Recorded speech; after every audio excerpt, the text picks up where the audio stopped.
Mosiah chapter 21. And it came to pass that Limhi and his people returned to the city of Nephi, and began to dwell in the land again in peace.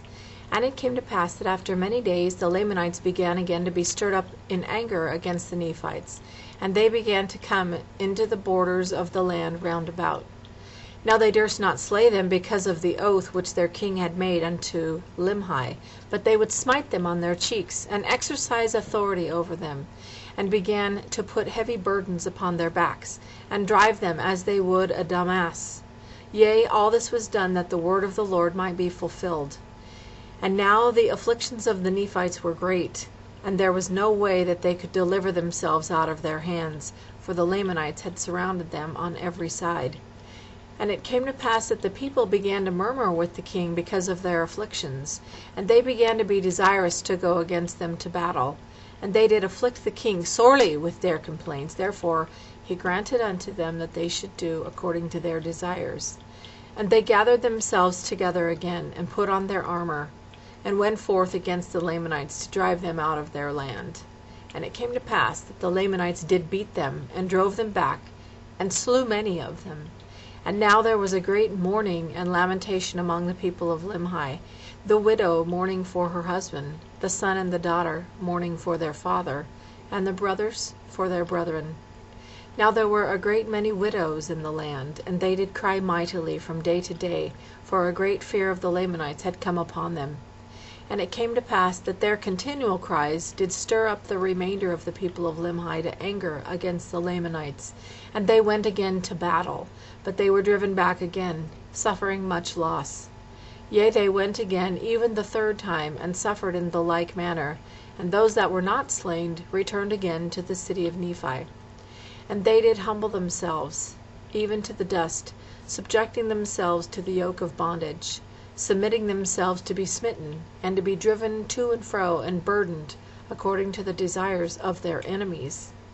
And they did humble themselves, even in the depths of humility, and they did cry mightily to God. Yea, even all the day long did they cry unto their God, that he would deliver them out of their afflictions.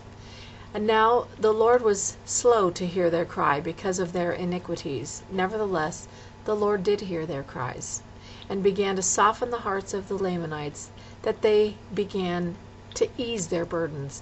Yet the Lord did not see fit to deliver them out of bondage. And it came to pass that they began to prosper by degrees in the land, and began to raise grain more abundantly, and flocks and herds, that they did not suffer with hunger.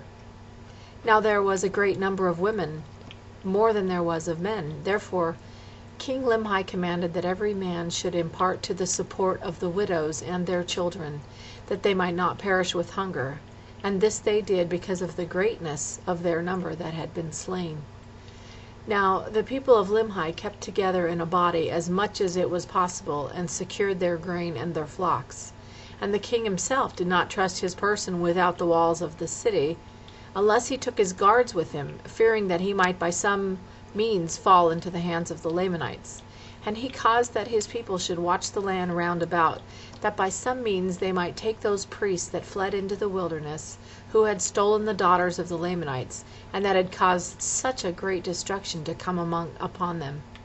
For they were desirous to take them, that they might punish them, for they had come into the land of Nephi by night, and carried off their grain, and many of their precious things. Therefore they laid wait for them.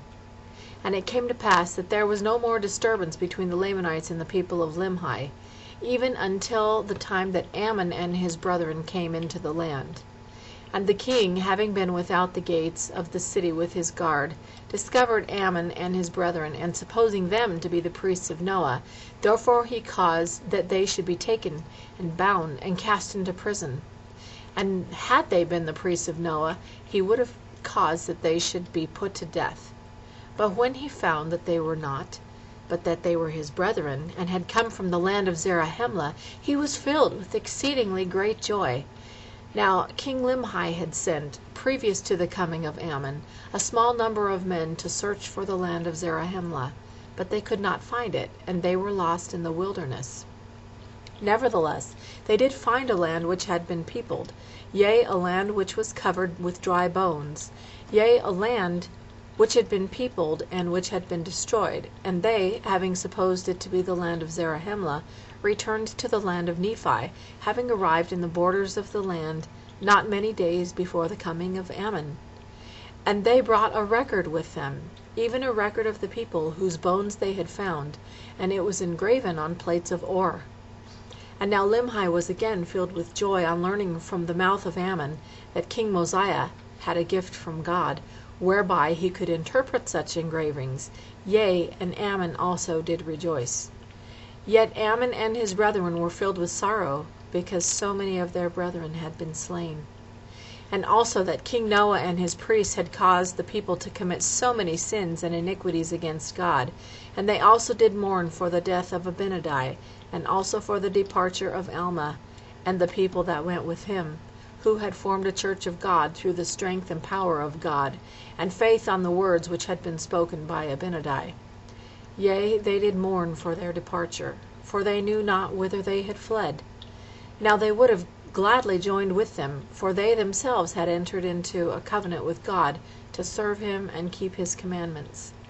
And now, since the coming of Ammon, King Limhi had also entered into a covenant with God, and also many of his people, to serve him and keep his commandments. And it came to pass that King Limhi and many of his people were desirous to be baptized, but there was none in the land that had authority from God.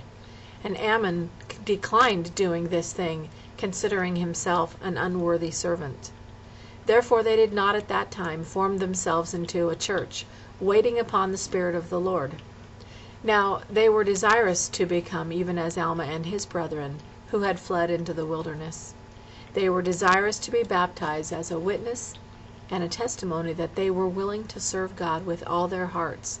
Nevertheless they did prolong the time, and an account of their baptism shall be given hereafter. And now all the study of Ammon and his people, and King Limhi and his people, was to deliver themselves out of the hands of the Lamanites, and from bondage.